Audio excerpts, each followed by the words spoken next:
2차 종합특검이 언론의 관심을 못 받은 채 180일간의 네. 수사 어제 이제 모두 다 마무리가 됐거든요. 네.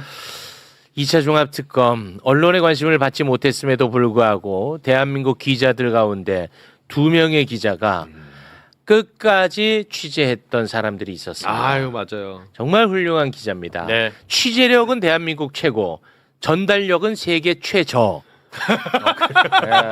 둘 중에 누굴까? 아니 둘 다. 둘 다. 대한민국에서 취재력은 너무 좋아. 하지만 전달력이 안 좋은 3인방이 있어요. 3인방이요? 예, 최고 맏형이 주진우. 자 이제 여기서 이 부분 봐야 됩니다. 지금 얘기합니다. 야, 바로 내가 언제 그랬어? 2차 종합특검. 2차 종합특검. 김건희가 여기서 굉장히 중요한 부분이 납니다. 자가 너무 많아. 그래서 진짜. 내용 들으려면 5분 기다려야 돼. 자가 너무 많아 중간. 주진우. 자료는 또 있잖아. 맏형. 두 번째 이명수. 세 번째 오혁진. 이렇게 3인방인데요. 2차 종합특검은 그 가운데 2명이 담당을 했습니다. 한번 만나보겠습니다. 예. 자. 아니 그리고 주변에서 뭐 건들지도 않았는데 맨날 이렇게 막아. 자. 이제 속에 들어갑니다. 좋냐? 주진우 기자. 안녕하세요. 오랜만에. 오랜만이야. 오랜만에 뵙습니다. 우리 주진우 기자님. 저와는 10년 인연. 아 그래요. 주진우 기자. 예, 박근혜 잡고 MB 잡고 윤석열 잡고. 대단했어요. 예. 제가 말은 잘 못합니다. 내가 그랬다고? 와, 이 공감 지금 난리 났어. 공감. 와, 난리 났습니다. 야, 빵 터졌다. 오늘부터 자제하겠습니다. 고맙습니다. 그 모든 것들이 다 매력입니다. 그렇죠. 네, 고맙습니다. 자, 그리고 배울 게 없어서 그 눌변을 배웠습니다. 오혁진 기자. 박수로 모시겠습니다. 예. 안녕하십니까. 오혁진 기자. 우리 주진우 기자 어떻게 생각하세요? 거의 뭐 아버님 벌이라서 대하기가 좀 대하기가 예. 껄끄러워요. 네. 껄끄럽다기보다는 좀 어렵죠. 네. 껄끄럽진 않아. 똑바로 이게. 껄끄럽지 않습니다. 그렇지 않습니다. 고맙습니다. 근데 진짜 이 두 분만 내가 알기로는 아무튼 네. 2차 종합특검과 관련해서 가장 열심히 취재하고 열심히 보도했던 분 맞습니다. 네, 그래서 너무 감사하고요. 이제는 뭐 수사가 마무리가 됐으니까 총정리 차원에서 함께 이야기를 나눠보고자 오늘 어렵게 두 분 모셨습니다. 묵사발 내놓고 이제 글로 써드릴게요 제가. 자, 2차 종합특검 본격적인 내용에 들어가기에 앞서서 윤석열 얘기 잠깐 하고 가겠습니다. 네. 결국은 이제 윤석열의 내란을 2차 종합특검에서 좀 제대로 보자는 취지였으니까 그렇죠. 윤석열 잠깐 이야기하고 가겠습니다. 박성재 재판의 증인으로 윤석열이 나왔는데요. 거기에서 윤석열이가 이 내란과 관련해서 한마디를 했어요. 네. 근데 이 내용을 보면 이 내란에 대해서 진짜 전혀 아직도 반성하지 않습니다. 이 천벌 받아야 됩니다. 소개 부탁드립니다. 그 우리 정부 공직자 이런 분들을 볼 때 구치소 안에서 지나가면서 보면 가슴이 찢어집니다. 당시에 국가 비상사태라고 생각했기 때문에 법에 따라 순진하게 판단을 했지만 많은 사람들이 생고생 당하는 거 보면서 마음이 찢어집니다. 라고. 예. 근데 이걸 갖고 이제 뭐 일부 언론에서는 윤석열이 계엄에 대해서 좀 후회하는 듯한 발언을 했다. 이렇게 표현을 하는데 전혀 아닙니다. 자, 그럴 사람이 보십시오. 아니지. 이게 뭐냐면 올려주세요. 이 발언은 뭐냐면 지금 억울하게 당하고 있다는 거야. 네네네. 내 정부 사람들이 나는 이게 문제가 있어서 나는 비상계엄을 했어. 근데 지금 다 탄압받고 있다는 거야. 생고생. 생고생. 법에 따라 순진하게 판단을 했다는. 이거 후회하는 발언은 절대 아닙니다. 예. 윤석열이 천벌받아야 됩니다. 후회할 사람도 예. 아니고. 법에 따라 순진하게 판단했다. 자기는 법적 테두리에서 계속 얘기했다는 얘기를 하는데 순진하게 판단. 누군가 시키는 대로 순진하게 결정했다. 이렇게 보는 게 맞는 것 같습니다. 자기는 사실은 윤석열이 내란을 기획할 만한 그 정도의 수준의 그 사고는 없어요. 일단 복잡한 문제가 나오면 야 시끄럽다. 술이나 먹자 이렇게 넘어가는 사람인데 네. 지금 군과 그 검찰 그리고 국정원 그리고 정부 조직이 다 움직였습니다. 최성목한테 문건을 주지 않습니까? 그렇죠. 그 네. 내용을 다 부인하고 있는데 순진하게 판단했다.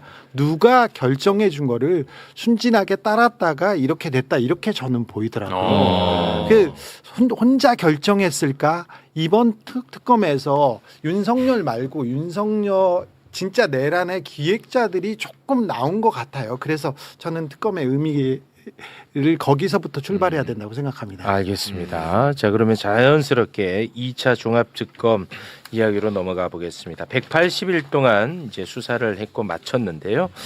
윤석열, 김건희 등 58명을 기소를 했습니다. 뭐 간단하게 특검이 이제 또 소회를 밝혔는데 잠깐 그 부분 영상으로 보고 오겠습니다. 수많은 난관과 각종 어려움에도 불구하고 종합특검 구성원들의 헌신적인 노력으로 인하여 180일간의 수사 기간 동안 구속기소 7명, 불구속기소 50명 등 총 57명을 기소하는 성과를 이루었습니다. 아낌없는 칭찬과 격려를 감히 부탁드립니다. 수사 과정이나 특검 운영 과정에서 잘못된 점이나 부족한 점도 있었습니다. 이는 모두 고독한 저의 소치이므로 저를 비판해 주시고 질책해 주시기 바랍니다.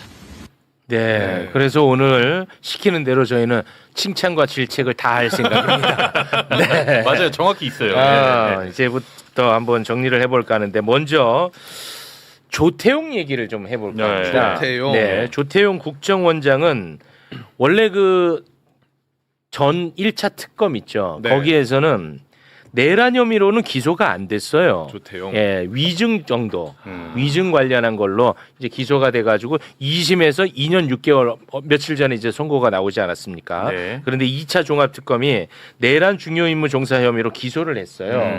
그런데 공소장 내용을 보니까 윤건영 의원이 최근에 기자회견을 했잖아요. 네. 그 내용이 많이 반영이 된 것 같아요. 아 국정원에서 뭐 문건 같은 것도 문건, 있고. 네. 윤건영 의원이 정보위 간사다 보니까 야 문건 요청해가지고 받아봤잖아요. 그 내용이 많이 반영이 된 것 같아. 공소장에 그렇습니다. 그래서 이거는 어떻게 보면 굉장히 그 쾌거라고 좀 보는데 공소장 내용 일부만 좀 소개해 주시겠습니까? 대공수사권 폐지로 계엄 시 합수부에 국정원 직원을 파견하는 것이 불가능하다는 사실을 보고받았다. 그러나 다수 국정원 직원은 계엄사 합수부 파견 도상 연습을 실시했다. 계엄 당일 밤 정무직 대책회의를 개최해 우리가 을지 연습 때 논의하고 고민한 부분을 지금 하면 될 것이다. 그에 준해 부서에 맞게 준비하자라며 계엄 수행을 지시했다. 네. 저희가 이걸 한번 깊이 있게 다루지 않았습니까? 네. 국정원은 계엄 전부터 계엄을 준비를 했었고 계엄 당일에는 모든 부처가 다 관여를 했다. 문건이 존재한다. 이런 얘기를 했었거든요. 네. 이건 굉장히 의미 있는 성과인 것 같습니다. 이번 종합특검의 가장 큰 성과라고 볼 수 있습니다. 아, 이 부분이 네, 이 국정원의 정치 개입 그리고 내란 개입은 이거 하나만 떼서 특검을 해도 될 만큼 크고 중요한 문제입니다. 국정원 부분만 떼도 네. 윤석열은 어디에서 배웠을까? 윤석열이 이 국정원 문제를 어떻게 고민했을까? 근데 윤석열이 예전에 국정원의 정치 개입 수사를 한 사람이에요. 맞아. 그래서 김태호 기소하고 잡았던 사람이 김태호를 잡았던 사람이 윤석열입니다. 네. 그런데 김태호라는 사람이 MB 청와대에서 뭘 했냐면은 MB 청와대에서 안보를 다루는 사람이었는데 국정원과 군 사이버사를 동원해서 정치 공작을 하다가 기소됐던 사람입니다. 네. 이거는 사전 지식으로 놓고 넘어갑니다. 네. 그때 윤석열 이명박 때 제가 어떻게 감시를 받았냐면은 잠깐만, 너 왜 웃는 거야? 아니 그 저기 서 선배가 방금 자 그래서 내용에 집중해야지. 이거 중요한 상황인데. 후배가 그러면 어떻게? 집중하고 있습니다. 좀 이따 보자. 이 중요하다니까. 우리 주진우 기자가 지금 세운 가설 중에 하나가 뭐냐? 네. 윤석열의 계엄 헤드를 담당한 데가 김태효 국정원 아니겠느냐 이런 가설을 세운 사람이에요. 지금 네 가능성이 높다고 봅니다. 예. 왜냐면 그 전에 했던 사람이었고 제가 이명박 때 박근혜 때 어떻게 감시를 받았냐면 국정원은 국내 정치에 개입할 수 없어요. 그리고 개입할 수 없고 문건을 만들 수도 없습니다. 민간인 사찰입니다. 맞아요. 그러면 어떻게 그냥 모자를 씌우냐면은 저 사람이 종북 좌파다. 맞아. 근거도 위의 없이. 세력이다. 그렇지. 그렇죠. 대공 용의점. 혐의점이 있다. 예. 이렇게 만들고 맞아. 그래서 조사를 하는 겁니다. 네. 근데 이 부분이 이렇게 사라졌어요. 그런 오늘 명진 스님 입적 그 연결식이 있었지만 명진 스님도 정권을 비판하자 대공 혐의점이 있다고 그 국정원의 사찰을 받았습니다. 김재동은 경북에서 태어났는데 자꾸 종북이라고 해가지고 그 국정원의 사찰을 받았었습니다. 네. 저도 마찬가지고요. 저는 김어준하고 이렇게 다니지 않습니까? 그런데 김어준하고 저하고 이상한 관계다 이런 얘기도 있었고요. 더럽게. 네. 그러면 그런 보고서를 국정원에서 써서 올려요. 이게 말도 안 되는데 대공 혐의점이 있기 때문에 위의 세력이기 때문에 이걸 조사한다 이렇게 얘기했는데 그 국정원법을 개정하면서 이게 다 사라졌는데 네. 윤석열 때 국정원이 움직임이 시작됩니다. 처음에 캐비넷이 열리고 체포 명단이 작성을 초안을 국정원에서 했을 것이라는 그런 그 보고가 나왔지 않습니까? 맞아요. 네. 근데 그 부분도 국정원에서 김태효한테 직보했어요. 윤석열 정부 초기에 예. 이 팀을 만들어서 김태효한테 직보했습니다. 맞아요. 이 부분은 윤석열한테 갔을 거예요. 맞습니다. 자, 그리고 그때 대공 수사권 얘기가 나와요. 맞아. 을지훈련 때, 야, 계엄 때 어찌 국정원이 움직일 수 있냐? 국정원은 국정원법상 못 움직입니다. 그런데 대공 수사권이 생긴다면 대통령이 그런 지시를 내린다면 살아날 수 있어요. 그걸 준비를 해놓은 거예요. 그렇지. 준비를 해놓은 거예요. 그래서 계엄 당일에 윤석열이가 홍장원 차장한테 그 얘기를 하잖아. 그렇죠. 내가 잘 알지. 그렇지. 난 이해도가 높은 사람이야. 그렇네. 나는 이거 중요하게 보는 사람입니다. 알았어. 국정원 부분. 그게 중요해. 자, 그러니까 그렇지. 국정원이 계엄에 그 관여할 가능성, 대공수사 그리고 민간인 캐비넷 이런 걸 준비를 해놓고 움직인 겁니다. 그렇지. 그리고 내란 당일날 국정원은 텔레비전 보고 알았어요 이렇게 말을 했지만 그렇지. 사실은 계엄하자마자 국정원 직원들이 다 출근합니다. 그렇지. 거의 많은 부서에서 막 한 부서에서는 130명 거의 다 출근을 해요. 맞아. 그리고 계엄을 10시 반 그래서 11시 가까운 시간에 선포를 했는데 11시 10분 넘어서부터 보고서가 막 올라와요. 그렇게 빨리? 그러니까 이 사람들이 그러면 출근하면서 머릿속에 해가지고 졌다고? 그럴 수가 없지. 그렇죠. 그 보고서가 하나씩 둘씩 나왔는데 그 중에 하나가 윤건영 의원께서 공개한 보고서. 네. 이번 종합특검은 국정원 직원들 몇 명이서 한 7, 8명이 직접 파견 나와서 저 구석방에서 자기네들끼리만 수사를 계속했어요. 내부도 모르게. 그러면서 누가 움직였고 언제부터 나왔고 그러면서 이 쾌거야. 문건을 몇 개 공개했는데 그 내용만 보면 국정원이 이 계엄의 컨트롤 타워 기획자였을 가능성이 높다. 그리고 국정원에서 대통령실로 윤석열한테 보고하는 길에 가장 중요한데 김태효가 있었다. 네. 굉장히 이거 엄청난 쾌거. 이거는 1차 특검에서는 이걸 다 놓치고 있었거든요. 네, 다루지 못했죠. 이거는 굉장히 쾌거. 이거는 칭찬받아 마땅하다. 네. 어떻습니까? 그 방금 선배가 말씀하신 내용 중에서 중간에 제가 하나 말씀드리고 싶은 게 하나 있는데 2022년 5월부터 그렇게 뭐 국정원 내부에 약간 정치 공작이 시작된 건 맞거든요. 근데 그때 이제 김규현 원장 시절이에요. 그때 이제 비서실장이었던 이미 이름이 공개가 된 적이 있으니 그냥 말씀드리면 대북 방첩 센터장이었던 사람이 있습니다. 김준영이라고. 이 사람이 내부에서 인사 파동으로 이제 사고 쳐서 이제 잘립니다. 그러다가 2024년 초에 방첩국장으로 신임으로 누가 오냐면 그 용산에서 근무하던 애가 들어갑니다. 대통령실. 네. 음. 그러니까 대통령실에서 근무하던 사람이 갑자기 국정원 방첩국장이 돼요. 이 사람이 그 김규현 전 원장 시절부터 이어지던 그 민간인 사찰이라던가 이게 망가지면 안 되니까 이 틀을 잡아가지고 계속 이행하려고 대통령실에서 꽂은 겁니다. 이 사람이 지속적으로 이제 김태효 그 2차 장사나 정보현안 대응팀에다가 보고를 했고 그거를 이제 그 팀이 계속 대북 방첩센터에서 방첩단에서 현안 TF에서 계속 이어진 겁니다. 근데 이게 제일 특이했던 게 이 TF 조직이 국정사상 처음으로 되게 특이하게 만들어진 게 1차장이나 2차장 산하가 연합된 조직이에요. 이런 사례가 없습니다. 그러니까 민간 사찰을 뭐 대북이랑 방첩이랑 서로 분리가 되어 있는 조직인데 합쳐가지고 적극적으로 했다고 볼 수밖에 없죠. 네. 1차장은 홍장원 차장이고 1차장은 해외 공작 그러니까 해외 정보를 이렇게 담당하는 분인데 그런데 이 팀을 꾸리는데 그리고 그 정보 보고하는데 청와대와 그러니까 대통령실과 국정원의 라인이 누구였냐 거기에 계속해서 겹치는 이름이 홍장원 차장이라고 이 종합특검팀에서 판단하고 있다는 거죠. 수사에서는 그렇게 판단합니다. 두 가지 재밌는 점이 있는데 이제 이해가 높으니까 여기까지 얘기하죠. HID 요원 오혁진이 계속 수사.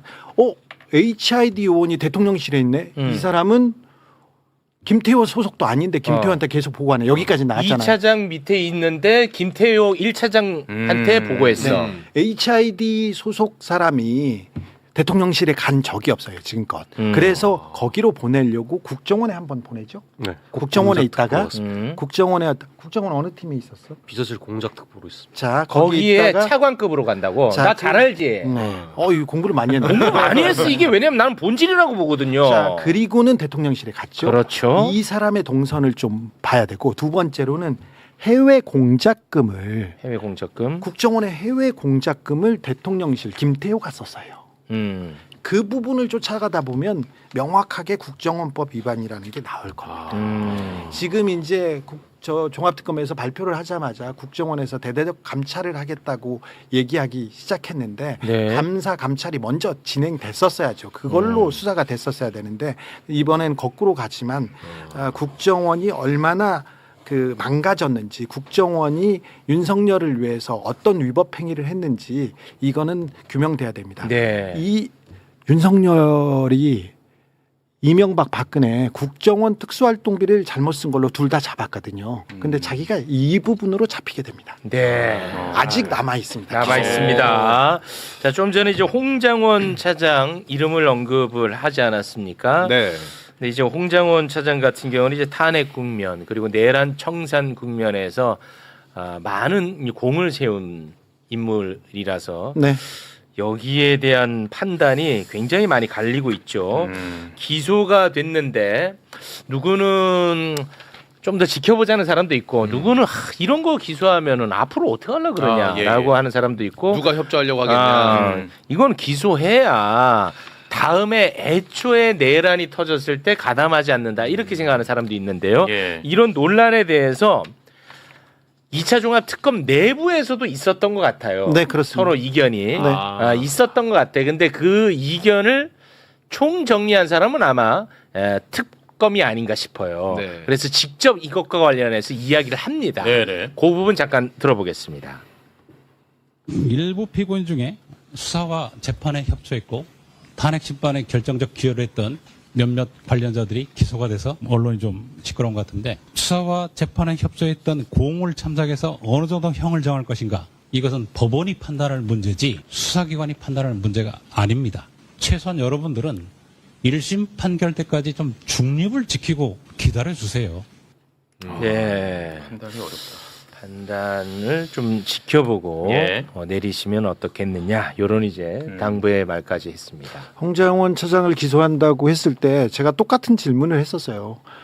공이 명확한데 저 사람의 입을 막으면 주변 사람들도 특검 수사에 도움을 주지 못할 가능성이 있다. 왜 거기까지 가느냐 얘기를 했는데 조성현 대령보다 홍장원 차장은 그 내란에 기여한 바가 크다. 그리고 내란이 끝나고 나서도 계속 김태효와 함께 여러 가지 정리를 위해서 움직였던 측면이 있기 때문에 만약에 공소장이 보여지고 그리고 재판 과정에 증거들이 나오면 국민들이 판단할 것이다 네, 생각한다고 합니다. 알겠습니다. 이 부분에 대해서는 우리보다 더 고민을 했던 것은 분명해 보입니다. 예. 이 건과 관련해서는 우리 주진우 기자는 조금 전에 본인 의견을 밝히지 네. 않았습니까? 네. 내가 취재해 보니까 내란 혐의점이 조금 분명해 보이는 것 같더라라는 입장인데 반면에 또 우리 후배 기자님은 이거는 무리한 기소다 이런 또 입장이거든요. 의견이 다르구나. 저는 이런 걸 참 좋아합니다. 왜 말해? 그러니까 저는 그 홍장호 차장 관련해가지고 진술서몇 개를 좀 봤거든요. 네. 뭐 안보조사국장이라던가 아니면 뭐 방첩국장이라던가. 근데 제가 말씀드렸던 그 방첩국장이 대통령실에서 꽂은 사람이에요. 윤석열 정부 때. 그러니까 홍장원이라는 사람에 대해서 감정이 좋을 수가 없는 사람이에요. 그러니까 실제로 좋지 않은 진술도 몇 개 했었고 그리고 안보조사국장의 저 이름도 알고 한번 연락도 드렸던 분인데 홍장원 차장이 일면식이 없는 사람입니다. 근데 진술을 해보니까 제가 보기에는 이거 허위 진술 아닌가라는 생각이 들 수밖에 없는 거예요. 홍장원에게 불리한 진술인데 그건 만들어진 것 아니냐? 네네네. 감정에 의해서. 네네. 그래서 약간 종합특검에서 플리바게닝식으로 이제 진술을 좀 잘 이끌어내가지고 그렇게 좀 수사를 했던 부분이 아닌가라고 저는 생각을 하는데 네. 물론 저보다 이제 선배님께서 더 수사를 취재를 더 잘하시다 보니까 아니야. 어쨌든 저는 그렇게 항상 생각을 그렇지는 합니다. 않아. 그러면 사안에 따라 다를 그렇습니다. 수 있죠. 예. 네. 우리는 그 두 목소리를 다 담았기 때문에 이게 참 중립적으로 잘 잡았습니다. 네. 요거는 뭐 계속 이제 반복되는 이야기니까 맞아요. 요 정도로 정리를 하고요. 아니 왜냐하면 안보위의 세력 명단 관련해서도 그 팀이 만들어지고 팀이 다시 해체했다가 다시 새로운 사람들이 편입되는 과정에서 홍장원 차장이랑 연결고리가 없어요. 부서랑도 전 상관이 없고 처음에 만들어질 때는 홍장원 차장이 지시했다고 하죠. 그 현안 TF 네.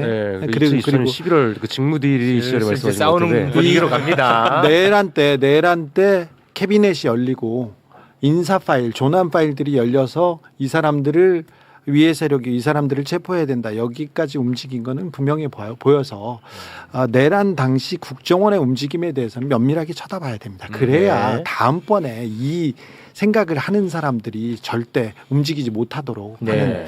그 선례를 만들 수 있습니다. 알겠습니다. 뭐 분명한 거는 아마 이제 사법부에서 네. 유죄를 예를 들어서 선고하더라도 정상 참작은 될 것 같아. 그렇습니다. 예, 그거는 동의하시죠? 내란 그 이후에 대통령을 탄핵하는 과정에서 홍장원 결정적 차장의 역할을 했거든요. 큰 역할은 맞아요. 부인할 수 그렇습니다. 없죠. 예. 영웅적 역할이었습니다. 그렇습니다. 네. 자, 2차 종합특검이요. 우리가 굉장히 관심을 많이 가졌던 노상원 수첩 문제. 요거. 그리고 양평 고속도로 문제. 에헤이. 이거를 마무리를 짓지를 못했어요. 원희룡이 가장 아쉽습니다. 저는 또 개인적으로는 삼부토건 문제. 네, 뭐 이제 그런 것들이 좀 남아 있는데 네. 노상원 수첩과 양평 고속도로 수사에 대해서 이야기를 했거든요. 이제 둘 다 수사는 했는데 워낙 수사할 게 많아서 다 마무리를 못 짓고 다른 수사기관에 넘겼다고 했습니다. 자, 일단 노상원 수첩과 관련된 부분의 브리핑 보고 오겠습니다. 노상원 수첩 이건 매우 중요한 사건이고 중요한 단서이기 때문에 저희들이 처음부터 수사팀 하나를 배정을 하고 집중적으로 조사를 했습니다. 구체적으로 이렇게 하나하나 모든 디테일한 정보를 수집하고 자료를 수집해서 조사를 하다 보니 너무 많은 시간이 걸렸습니다. 검증 결과가 참 공개된다면 여러분들은 참 엄청나게 놀랄 텐데 공개가 참 어렵다는 점이 아쉽습니다. 이건 나중에 국수본이든 어디를 넘어가든 장기간 추가 수사가 필요하기 때문에 넘기게 됐다. 와, 엄청나게 놀랄 거래. 와, 난 이 표현 듣고 깜짝 놀랐네. 노상원. 이게 핵심이거든. 그렇죠. 네, 핵심이죠. 예. 네. 혹시 뭐 어떤 느낌인지를 아시나요? 뭐 때문에 저렇게 제가 놀란다고? 저 말고도 봉직 선배가 몇 번 언급을 했던 건데요. 네. 그 약간 뭐 조직 공작이라고 보시면 됩니다. 그러니까 그 조직 공작이라는 게 되게 좀 제가 그 좀 그냥 포괄적으로만 말씀드리면 네. 공작 중에서도 여러 가지 종류의 공작이 있는데 네. 그 중에서도 가장 위험한 단계가 조직 공작이라는 겁니다. 그게 뭐죠? 그러니까 조직 공작이 제3국에다가 제3국이 예를 들어서 공산주의 국가예요. 공산주의 국가에 이제 그 나라의 대장이 있을 거 아니에요. 뭐 김정은 같은. 그럼 김정에 반감을 갖고 있는 사람들이 있잖아요. 네. 그런 반란 세력을 만든 겁니다. 네. 제3국 내부적으로 반란 세력을 만들어낸다. 예, 맞습니다. 그런 형식의 공작이 이제 정보사 내부 안에 그 프로젝트나 뭐 작전 내용으로 기밀로 전환이 되어 있고 그거를 실행하려고 이제 서해안이나 남해안에 그런 시설들이 갖춰져 있고 그 모든 것들이 공개되면 이제 정보사 작전 자체가 노출되는 군사 안보 좀 위기 그런 부분이 있기 때문에 네. 종합특검에서도 이 부분을 전체적으로 공개하는 건 국가 안보에 좀 손실이다라고 판단을 한 것 같습니다. 네. 그리고 그 봉지욱 기자가 이제 매불쇼에 나와서 이야기한 게 있는데 이 노상훈 수첩 관련해 가지고 적극적으로 수사에 도움을 줬던 그 국회에 나왔던 분 있죠? 박보 씨. 네, 박준준 폭파 네, 쫓기 네. 관련. 예. 저희는 그래서 별명을 폭사라고 부릅니다. 아 폭사라고요? 네, 그래서 예. 자기 옛날에 블랙 활동을 하던 시절에 닉네임이 붙여진 것 같아서 기분 좀 좋아하십니다. 아 좋아합니까? 그러니까 아무튼 이제 그분이 굉장히 많은 도움을 줬는데 이 맞아요. 봉지욱 기자 얘기입니다. 매불쇼 나와서 네. 그랬는데 그분에게 혐의점을 씌워가지고 처벌을 하려고 했나봐. 그래서 화가 많이 그분이 났다. 화가 많이 나서 결국 더 깊이 못 들어갔다고 봉지욱 기자가 얘기했거든요. 선배 먼저. 전체는 아닐 것 같고 뭐 기분이 나빴나 보죠. 네. 근데 내란 특검이 처음에 노상훈 수첩에 대해서 접근을 못했어요.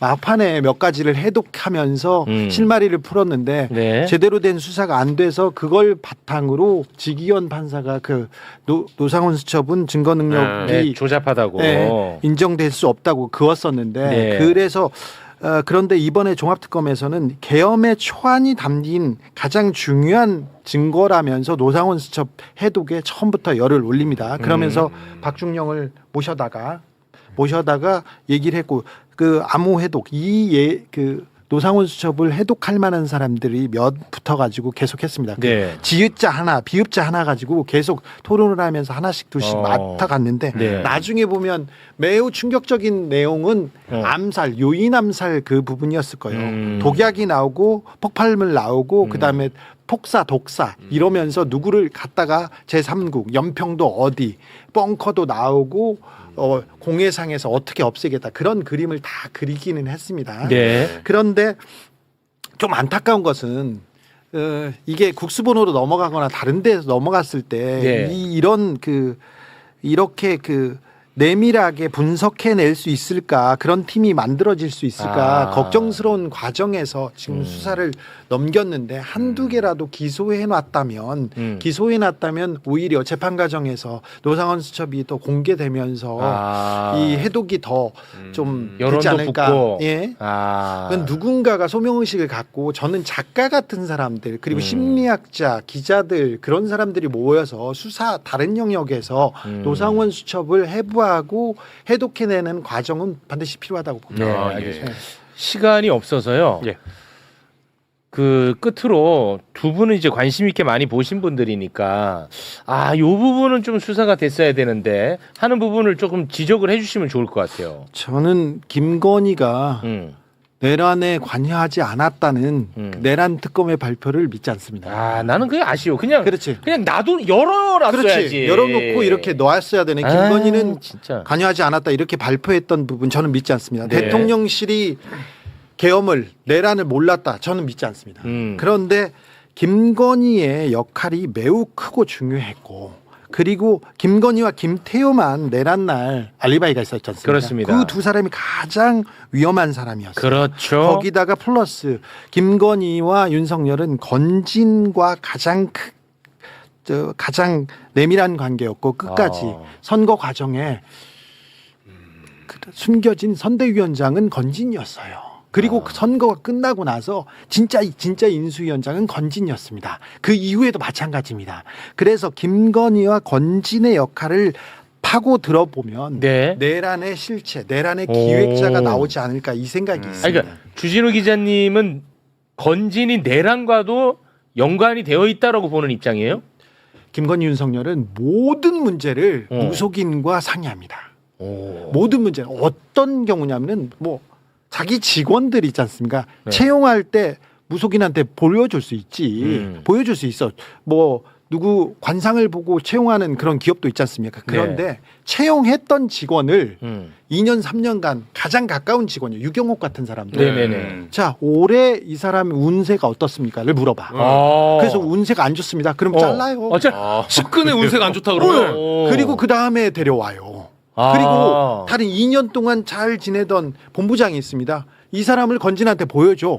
이 사람은 어떻습니까? 아우라가 좀 보입니까? 네. 그 아우라가 뒤에 빨간색입니까? 파란색입니까? 그런 말도 안 되는 얘기를 해서 다시 일을 시킵니다. 그 모든 결정을 그랬습니다. 이야. 결혼도 인생의 가장 중요한 부분도 그랬기 때문에 말도 안 돼 그러지 말고 김건희 윤석열은 무속에 대한 관점을 조금 더 파고들어야 됩니다. 얼굴 박사 백재권 있잖아요. 네, 백재권. 그 사람은 관저 이전 그리고 악어상. 그 이후에 그리고 내란 이후에 김용현이 자수할 때 검찰한테 자수할 때 예. 그때 누구 전화했냐면 백재권 폰이었어요. 그때도 있었습니다. 자, 건진하고 백재권 이런 무속인들을 파헤쳐 보면 김건희와 윤석열의 결정, 판단 근거가 나오는데 이 부분을 뭐라고 해야 되나 조금 그렇게 생각하지 설마 마시고 그러겠어. 설마 그랬어요. 그러면은 종합특검은 그 부분에 대해서는 일절 보지 않았어요? 잘 보지 않았어요. 일절 안 김건희 특검과 내란 특검도 처음에는 좀 들여다봤어요. 네. 그런데 보지 않았는데 가장 중요한 결정은 다 그 사람 속에서 있다. 지금 김건희가 감옥에서 네. 감옥에서도 그런 분들하고 이렇게 소통해요? 소통합니다. 그럼 팩트예요? 팩트죠. 오. 내가 팩트한 얘기를 한 적이 있어. 근데 자꾸 꿈 얘기로 얘기합니다. 꿈 얘기. 내가 어떤 꿈을 꿨어. 너는 어떤 꿈을 꿨니? 그러면서 그걸 해몽해 오라고 해서 지금 무속인들하고 이렇게 소통하고 있습니다. 아직까지도 해몽해오라고 꿈. 그러니까 뭐 인셉션이네. 그렇죠. 인셉션. 제가 그 꿈 어떤 꿈을 꿨고 어떻게 해석해 오라는 거는 제가 자료를 곧 공개하겠습니다. 아니 근데 오늘은 말씀을 잘하시네. 아니 박 기자님 그렇게 해나 내가 어떻게 얘기한다고? 잘하시네. 앞에 저렇게 조롱을 해놓으니까 이 조롱 효과가 30분은 가네. 아니 말을 너무 잘했어. 나 깜짝. 나는 아나운서인 줄. 아니 나름대로 KBS에서 앵커도 하고 그랬어요. 근데 김어준 방송에서는 내가 말을 하잖아. 그러면 뒤에 자르고 들어오는 거야. 그래서 주어 얘기했더니 수어를 못했어. 근데 야 쟤는 주어 수어가 안 맞아. 방송 안 느네 말 못해. 그래가지고 사람들이 다 내가 언어장애 있는지 알아요. 아유 오늘 말씀 잘하시네. 사람들 만나면 아유 말을 하시네요 이렇게 얘기해. 오늘 내용도 좋고 일목요연하게 말씀 잘하시네. 처음에 그렇게 죽여놓고 우리 기자님은 어떤 부분을 좀 더 봐야 건진 되는 관련해 가지고 저도 네. 말씀드리고 짧게만 싶은 하나 부탁드립니다. 있는데 오늘 저희가 제주도 사건을 좀 깊이 있게 다뤄야 됩니다. 예전에 윤중천 사건 아시죠? 예. 네. 그때도 건진이 등장을 합니다. 그러니까 윤중천에게 김학의를 연결시켜준 사람이 건진입니다. 윤중천이 그 김학의 그 건설업자 윤중천 그 별장 주인 윤중천이 네. 윤중천이래 김학의에게 소개해 준 게 건진입니다. 건진이야? 그러니까 옛날에 건진이 검찰을 어떻게 주물렀는지를 잘 보셔야 돼요. 그리고 건진과 윤석열이 어떻게 만나게 됐는지도 보셔야 되는 게 지금 이제 죽었는데 권재진 전 법무부 장관이라고. 네. 자, 그 얘기 조금 해도 돼? 시간 있어? 와, 이 내일 해야겠는데. 윤석열이 윤석열 빼고 건진이 왜 그 정계 그리고 검찰 국세청에 이렇게 비상하고 거기에서 힘을 어떻게 휘둘렸냐면은 권재진 전 법무부 장관 얘기 나왔습니다. 그 사람이 암에 걸렸어요. 근데 암에 걸렸는데 병원에 안 가고 권진한테 가. 그리고 이현동 저 국세청장이 있습니다. 알아. 그분은 자식이 아파. 근데 병원에 안 가고 권진한테 가? 윤한홍이라는 사람이 있습니다. 윤한홍은 부인이 암에 걸렸어. 근데 병원에도 가고 권진한테 가. 자, 잘 보십시오. 국세청 그리고 윤한홍은 뭐 행정관료였고. 근데 윤한홍은 지금 윤핵관이야. 의원이 괜찮겠어요? 괜찮아. 다 알고 있지. 다 그래? 돼 있어. 자, 권재진 요렇게 그 사람들을 아픈 사람들을 데리고 있어요. 데리고 있어. 그리고 국정원에 굉장히 높은 사람의 자식이 아파. 그럼 그 사람을 케어해주면서 그 사람들 권재진과 이현동과 윤한홍 그 사람들의 사랑방이 역삼동 그 아크로 비스타? 아니 역삼동의 저 건진법사의 법당입니다. 법당. 네, 건진법사 법당은 원래 전경환 그러니까 전두환의 형이 있지 않습니까? 그 형제의 집이었는데 그거를 임차해서 쓰면서 내가 이런 관계다 하면서 TK 그리고 권력층의 매우 높은 사람들하고 교류하면서 거기에 이제 검사들이 국세청에 있는 사람 다른 사람들이 드나듭니다. 그래? 거기에 드나들던 사람이 김건희였고 윤석열도 따라간 거죠. 건지는 그냥 보통 사람이 아니네. 건진이 보통 사람이 아닙니다. 근데 자기 앞은 아무것도 몰라. 자기 앞은 아무것도 몰라가지고 이 사람이 경마에 빠져가지고 재산을 탕진하거든요. 그런데 건진이 하루 자기 앞을 보면 잘 맞춰야 될 거 아니야. 몇 번 마가 1등 하는지 알아야 될 거. 돈 주고 다른 데 정보지 사고 있더라고. 근데 계속 잃어요. 진짜야. 내가 그 자료 가져올게. 그 다음에 건진 얘기 중요해. 그렇지. 건진 얘기 중요하다니까. 과천 많이 갔겠네. 그러니까 주진우 기자의 취재 결과 건지는 그야말로 핵심 인물로 보시는 거군요. 그렇습니다. 네. 내란도 역시 핵심 인물로 보시는 그럴 겁니다. 거라고 보입니다. 알겠습니다. 네. 김태효와 건지는 매우 중요한 사람이기 때문에 여기를 더 수사해야 된다. 내란의 그거를 마치 무슨 허황된 이야기인 것처럼 받아들이지 말고 이거를 한번 좀 수사를 해보는 게 어떻겠느냐가 핵심입니다. 건지는 다 아는데 3번마의 속도는 모른다. 4번마 속도는 몰라요. 몰라. 예, 알겠습니다. 야, 오늘 잘 모셨네. 말씀을 참 잘하시네. 말씀을 잘하셔. 야, 지금껏 그래놓고 지금 말씀 잘하시네. 갈 때 되니까. 네, 두 분과는 여기서 인사를 나누겠습니다. 두 분 대단히 고맙습니다. 감사합니다. 감사합니다.